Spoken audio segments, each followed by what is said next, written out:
Welcome to Nailed It, a podcast featuring business tips from industry leaders, presented by Clever Punch. Here's your host, Jade Flogerzi. On today's episode of Nailed It, we're thrilled to welcome Michael Holliday. He's an accomplished architect, entrepreneur, and thought leader in sustainable design. With nearly $200 million in commercial, institutional, and residential projects under his belt, Michael's work has been recognized with numerous awards from the American Institute of Architects, the AIA. In 2012, he achieved the prestigious honor of becoming a National AIA Fellow, a distinction that's only shared amongst 2% of architects nationwide. Michael's passionate about environmentally responsible design and is a LEED accredited professional, bringing a deep commitment of green building to every project. As a principal architect at DMHA Architecture and Interior Design, Michael works with a talented team dedicated to creating inspired, efficient, and meaningful designs. And beyond his architectural achievements, Michael serves as chairman of the board for the MIT Enterprise Forum of the Central Coast, where he supports and mentors entrepreneurs and innovators. So join us as we dive into Michael's journey and discuss with him how people are the key to success in a culture of collaboration, inspiration, and lasting impact with every project. Thanks so much for being on the show, Michael. Well, happy to be here. So we could really spend this whole episode talking about the projects that DMHA has done. You have such an impressive portfolio and a wide-spanning variety of projects and projects that are very iconic. Of course, if anyone looks at your residential portfolio, you have stunning residential projects. You also have commercial projects that are very well known and respected in the community. There's Direct Relief Headquarters, the Turnpike Commercial Center, the Cabrillo Commercial Complex, Maddie's Tavern, the Lansby, the mixed-use project on Linden Avenue. So we could spend our whole time focusing on that. But what I really wanted to get into and talk with you about today is to dive into the culture of your team and see if we can discern what are the key components to what makes your projects at DMHA so iconic. So let's start with the team. Help us understand who makes up DMHA. Yeah, well, that's a great question. And thanks for that flattering introduction, Jade. I'm kind of nice to sit back and hear all that stuff. But who is this person is my question. Anyway, no, very honored to be here today and to talk a little bit about culture. To me, it's like everything. You know, we're sort of at the top of our game at this stage of my career anyway, and even my partners. And we've actually kind of designed our firm the way we wanted it.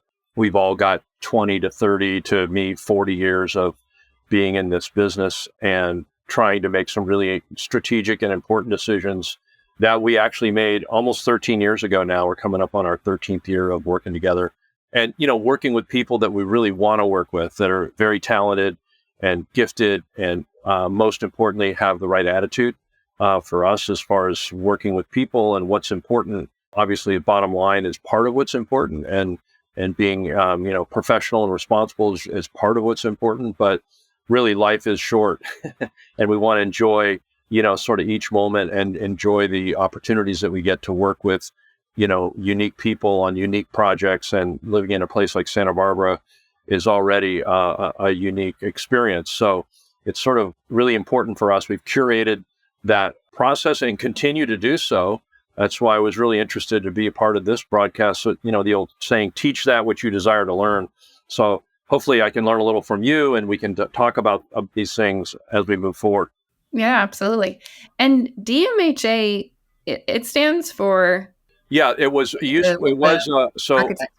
senior partner in one of the largest firms in town. I think we were the largest. And then I after 18 years there, I left and sort of went out on my own and was always in that organization, sort of the rainmaker and had all this work, millions of dollars of fees coming in. And so, you got 28 people working for you, everything, all the problems rise to the top. So that was a unique and great experience, by the way. My previous team I'm so thankful and grateful. They brought me to Santa Barbara and I'm very grateful for that experience.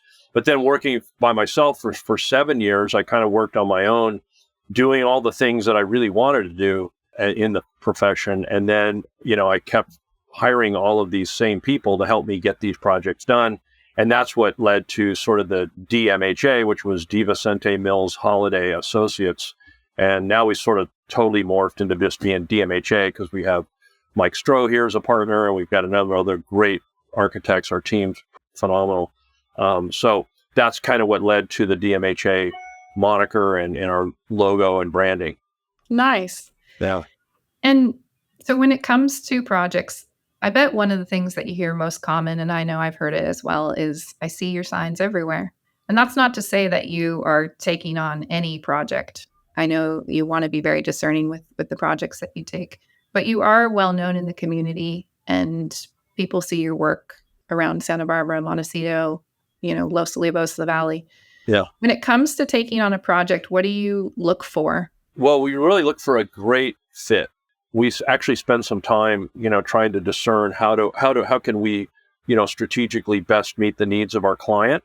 And we just sort of went through a vision, mission, core values workshop, which was really helpful. And that helped us. It becomes very easy to figure out if these clients are a good fit for you once you're clear on how you want to sort of get to a certain point with every project.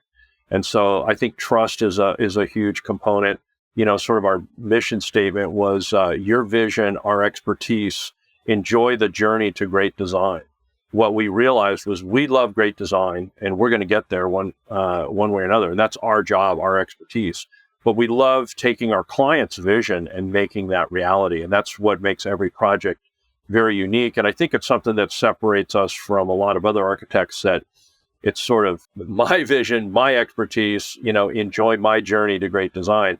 That's a little bit egocentric probably. And most architects are, I always like to say our ego's not our amigo, so let's get over ourselves and let's put the client first and put their interests first and see how we can help them get to the destination that they want to go to. Is there projects that you will turn down? We've turned down more work this year than I've ever in my entire career. Just jobs that just don't fit, timing that doesn't work, and we're all super fortunate really the last several years to be as busy as I can ever remember in this industry. Everyone says it's going to come to an end. It hasn't yet. We hope it doesn't, but it's really great timing. And last year was our best year ever. And on a metric financially, which is a nice metric to look at, but also we got 2024 Large Business of the Year from the South Coast Chamber of Commerce, and we got the Spirit of Small Business Award from the Pacific Coast Business Times. And those aren't things we're really pursuing. It's just sort of, our work, especially in the nonprofit sector, is something that's been out there. And so, we're honored and sort of flattered. And I like to tell my team, now we got to earn it. All these great things that people have said about us, we're only as good as our last worst project. So how can we step up and improve what we do? When you're considering a project, what do you get the most excited about? What aspects of it? Is it the people? Is it the potential that it has? Yeah, I mean, that's a great question. I teach a high school career class for kids in choosing a career. And I tell them that because I was pre-med for 3 years, I was going to be a doctor with Holliday. My parents were really excited. We're finally going to have a Doc Holliday in the family. But after 3 years of being, going that whole track and hanging out with extremely brilliant guys with photographic memories, it was amazing that guys could read something once and they could recall it, where I had to study it 10 times to get it right. I could keep up with them. I just had to work 10 times harder. But then I started working as an orderly in the hospital and dealing with sick people, which is, you got to be called to do that. So for me, it was really finding that right niche. And my dad was an architect. So, of course, you want to be something better than your dad. Dad, you're just an architect. I'm going to be a doctor. Well, then I started realizing, man, my dad had a pretty ideal profession, working creatively with his hands and with the drawings.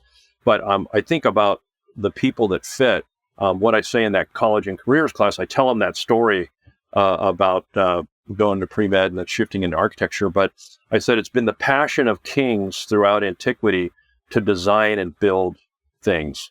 Security is not your passion, and the basic Maslow's needs are met. You're secure, you've got food, you're surviving. Then what do you want to do? You want to build something. You want to create something. And you look through antiquity.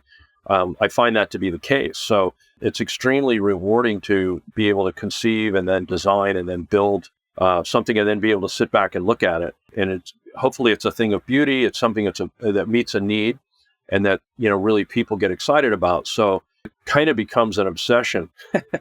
When you get so excited about the last project, I mean, especially when our clients get excited. I just got an email from one of our clients, did a beautiful house in Hope Ranch. They were just so ecstatic, and they shared some stuff that was just like, this is like, for me, the ultimate reward where you really, and it was hard project. There's a lot of, we don't give up. We're going to persevere. We're going to help them get where they want to go, because it's hard to build. There's a lot of complexity. Things have never been harder. And the harder it gets, the more valuable we become, because most normal people can't deal with the complexities of building departments, code requirements, ADA access, everything on commercial and residential projects. So I just look at it as a challenge. No project too small or too complicated. We can figure it out. So that's the attitude that I try to take, or we try to take. There's definitely a common thread with the projects that you get to work on. Definitely with the commercial ones that the public is going to see, from, Linden mixed use building in Carpinteria, which is so exciting, Maddie's Tavern. But it even blends into the residential projects. And that thread is creating spaces where people gather together. I can gather from this conversation that when I asked, what do you get excited about? What projects do you get excited about? It's like, it's the people and their excitement that rubs off on you. And I can imagine creating spaces that gather people together where they're creating memories, because of the space that you played a part in, must be so rewarding. Is there anything else that you think drives that passion for creating spaces that brings people together? Yeah, I think when we work with you and your team on the placemaking piece of this, that was a word that we discovered. We like placemaking. And I think that's really become a theme for us as we carry it forward. Sense of place is so important, and really it sort of transcends commercial, residential, or even institutional. Like, we've done some institutional projects that are labs that the scientists get so excited because we actually solve some functional problems about putting some machinery next to each other. Once we understood where things needed to be, they actually knew the right solution, but had never been given the tools to, you tell me where you want this to go and we'll make it work. And so whether it's an institutional type job or a commercial project like the Linden, kind of Carpinteria urban revitalization project, that is just finishing up right now. And it's going to be, we're going to get great photographs and amazing tenants going into that building, Channel Island surfboards, and a lot of, world-renowned people that it's just going to be a great little space in Carpinteria that, with beautiful modern design sort of being part of it. And, that's just another beautiful thing, not to mention the funk zone. We've had a huge presence in the funk zone with Florida Maes and Oku and the beer garden and the Sunstone Winery. Now we're doing that. And then I did Channel Island Surf Shop 20 years ago when the funk zone wasn't even a place to be. So Al and Terry Merrick were like, we're moving a block off State Street. We're not sure it's going to work. And now it's like into a former Army barrack or a former rehabilitation center for the Army. That's right. It was really beautiful. Well, and Al that's his style. It's all about the boards. It's all about the surfers. He goes, I don't care what the building looks like. So we carried that theme through, and that was a amazing thing to work with people like that, and Tom Curran, and meeting all these different people that that are in part of that Channel Islands circle, and then Brett Merrick, and working with Britt, and then doing reality, the church, which is another thing. We've done 23 churches over the last few decades. I love doing those spaces for people that sort of have a, real significant spiritual importance to them. So whether it's a commercial project or a lab for a high tech or a house, I mean, that's sort of what this email that I got from these people. They just loved the space, resonated, everything they wanted. And we're hoping for, actually was said it's better than we hoped or imagined. So those are beautiful comments to hear, because we kind of did our job, and they're stoked about it, which, to me, it's about kind of bringing the stoke to the clients. Anyone that has worked with you or even listening to this episode can tell that you have, this energy for life. You're a positive person. You bring the stoke to your approach.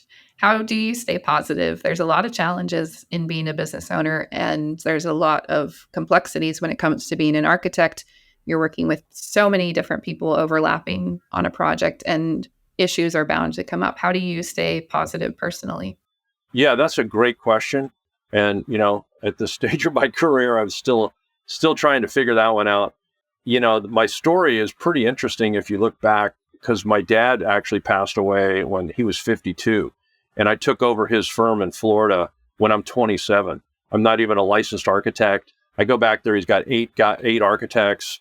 And of course, I'm this hotshot kid from Cal Poly, graduated number one in my class. So I'm going to go back and set the world on fire in Florida, which was beautiful modern architecture of Paul Rudolph and the Sarasota School. So, there's a pedigree of modernism and beautiful mostly residential projects in that area that my dad, was an architect as well, worked with the Sarasota School and was under the influence of Rudolph. So going back there was like, helping my mom work through, losing my dad. And by the way, I got married. I took my sweetheart and took her back to Florida for 6 years and bought a house, took over a business. Like every stress metric that you want to apply, we were over the edge.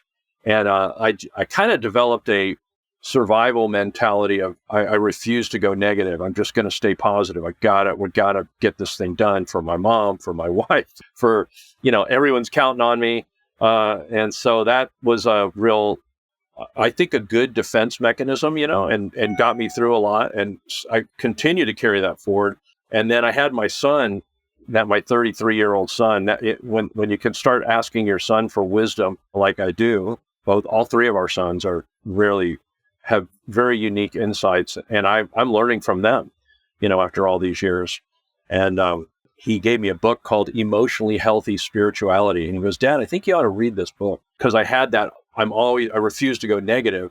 And so now I'm processing some of this other stuff. And of course, my wife loves it because I'm actually thinking about emotional things and stuff like that. So without getting too messy, though, I felt like, that's been a great opportunity for me to really learn and still continue to get better. But I just love positivity. I just feel like it's so uplifting and it's so needed in this community, in this world, at this stage of life, and the challenges in architecture are unbelievable. It's more complicated than it's ever been to get buildings built, and engineering and architecture and details and code requirements and ADA access. And we're pretty much on top of that. We're, leaders in that industry, and we're learning every day. So I just try to keep that positive focus and not denying, the sort of the negative stuff, which can be unhealthy. Like, hey, this sucks. This is no good. It's okay to acknowledge that this is no bueno, but we got to move forward. And my mindset is like, let's figure out how we can take this negative experience, learn from it, and move forward and improve to do a better job for our clients. That's ultimately what we're all about. And then we feel better about it because we didn't give up. We didn't cave. We conquered the situation. So it's a little, I don't know if that answers your question or not, but it's sort of a little retrospective and sort of future focused for me. And, as a surfer, that word stoke is you're stoked when you just get when you get a wave, you're just like that. So that's really what I say is, we had a big birthday party here. My son put together a video, and it was 60 years of stoke. And it was my kids commenting on like, Dad's always stoked, And so I felt like, what a great thing to say about your parents.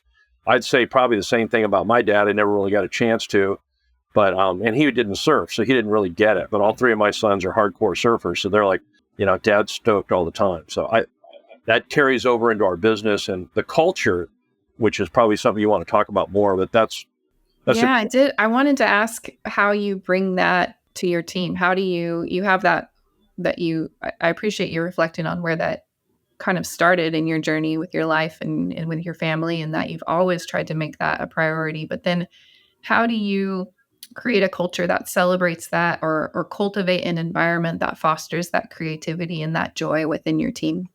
Yeah, I think that's huge because, again, I'm processing all this stuff myself. My mom passed away a few years ago, and she was my biggest cheerleader. And this is the importance of positive people, especially parents. I couldn't fail in my mom's eyes. I was like always going to win. I could still hear her saying, "Go, man, go for it, man."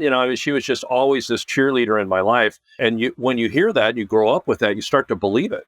And so it's really a very, very positive thing. Even though my dad wasn't around, my mom was like always that, and she was always that way, even when my dad was, she and my dad were, he was here with her.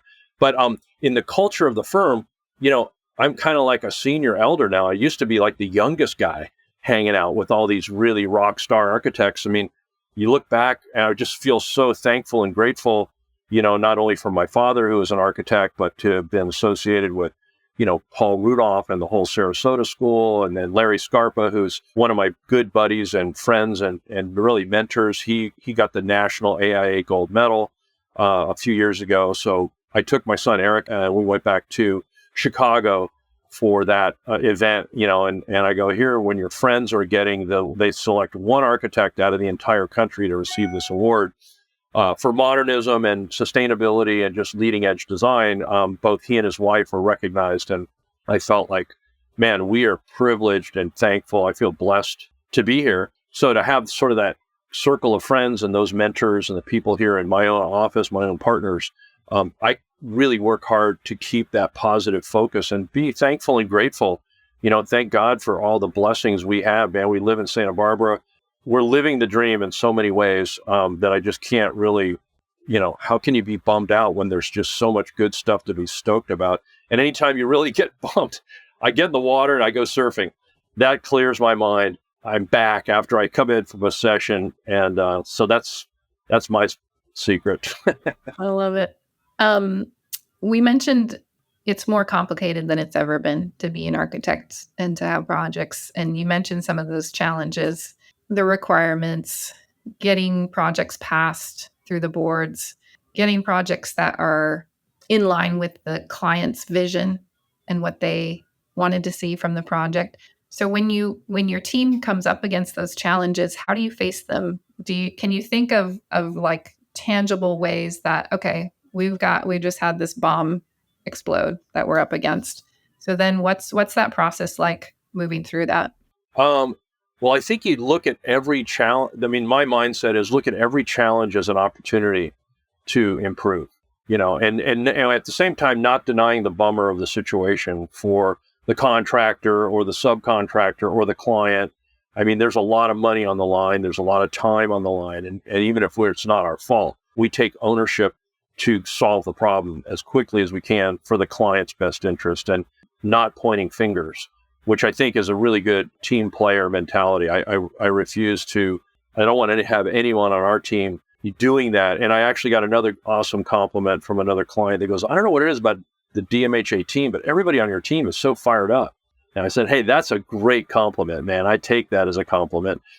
Just because that's what I want our team to resonate, is that we're going to step up and help you get where you want to go with no matter the project. And so I think that passion piece becomes like this beautiful thing that we can get excited about almost anything if we look at it the right way. And some of the architects that I have working with me, they have the same mindset. They're like, we don't care what the project is. We're just going to solve this thing quickly and efficiently and with excellence. And then there's this beautiful sense of satisfaction that we did the best we could.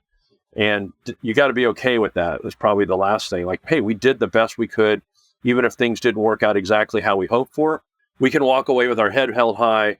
And, 99% of the time, it's an overwhelming success. That's kind of the mindset that we try to take and keep as we look at these challenges that are going to come up every day. I mean, when you look at, I read an article recently about the amount of information that our brains process, that in any one day, statistically, the amount of information that those of us who get 100 emails a day with attachments, with PDFs, with things you got to review, is as much as somebody would process in a decade back or even longer 100 years ago. So the levels of information, I can't even believe our brain keeps up with that kind of stuff.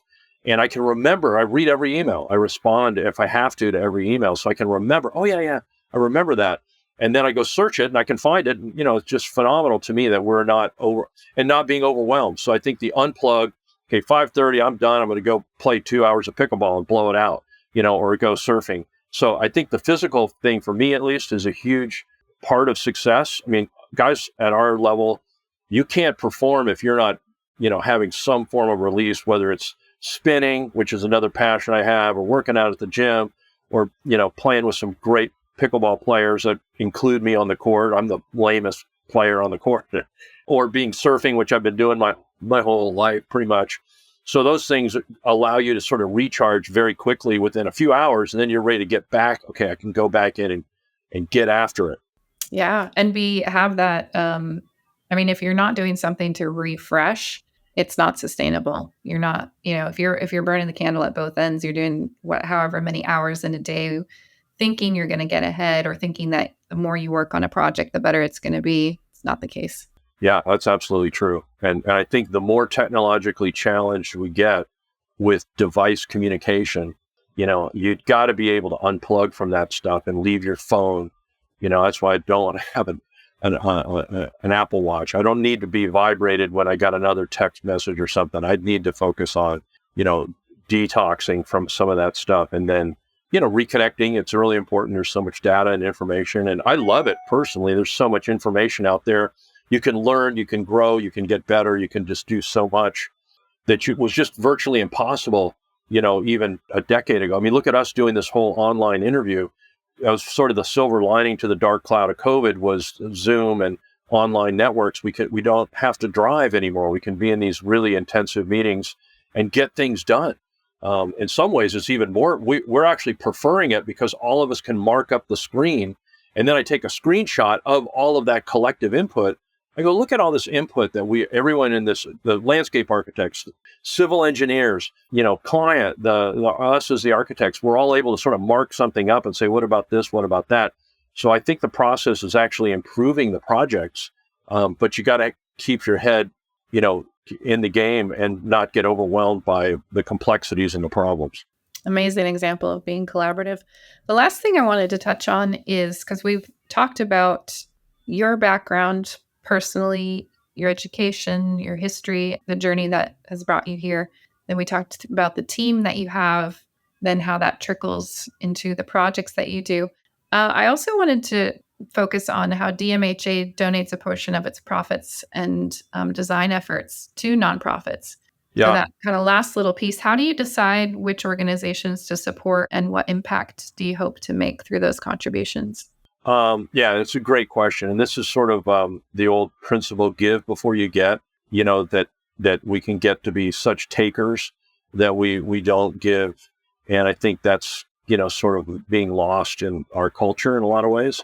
And so our sort of motto is give before you get. We need to give back. And we have been doing so for decades here in this community. For the nonprofits that we work with, we find ones that we're sort of aligned with, sort of at the heart level and at the sort of philosophy level. Direct Relief, of course, number one nonprofit in the United States, arguably the world, doing just incredible, relief to people that have been affected by natural disasters. They don't get involved in wars or anything like that. So that's huge. And then, Habitat for Humanity is huge, and working with Salvation Army, we did their downtown, homeless center there. And we've done a lot of those kinds of projects. The churches, of course, take on a whole life of their own, which we love. So I think that's just become our way to give back, and then donating, our time, like now for the chamber, and of course, the MIT Enterprise Forum, which is now Ventec, the Emerging Ventures and Technology Forum. So I'm on that board. These are some of the smartest people that I know in Santa Barbara, and they're about giving back and launching, the next generation of entrepreneurs and cooking up the next great idea. So that's where I try to focus my time and effort. And the UCSB Economic Forecast Project, I'm on that board. This is using UCSB's sort of leading edge economic insights to forecasting futures and trends, and that's super valuable for our community. And so we're trying to really help the community take maximum advantage of having UCSB in our own backyard. So those are the things that I focus on. Thank you so much for this conversation. It was great to hear about, everything that leads to, we focus so much at the project at the end, right? What it looks like when it's done. That's such a focus when people think of your projects. But it was really nice to dive in and see what are the components that lead up to it. Why are these projects so successful? Why are there such iconic landmarks that DMHA has been behind commercially and also residentially? And so Thank you for taking time to share a little bit. I would like to just give a shout out to my partners, Ryan Mills, Ed DiVicente, and Mike Stroh. I mean, they're the guys that round me out, and all the other people on our team. They're too numerous to mention, but they're the ones that really make our project successful. And that's the strength of our team. No one person can stay on top of this stuff. It takes a collaborative team effort to really make it happen. 13 years later, you're obviously doing something right. If somebody wants to learn more about DMHA or wants to reach out to you and interested in working together, what's the best way to find you? They can contact us on our website and look for me directly. Michael, I'm one of the principals here, but you can reach out to me directly and either phone call or my email is michael@dmhaa.com.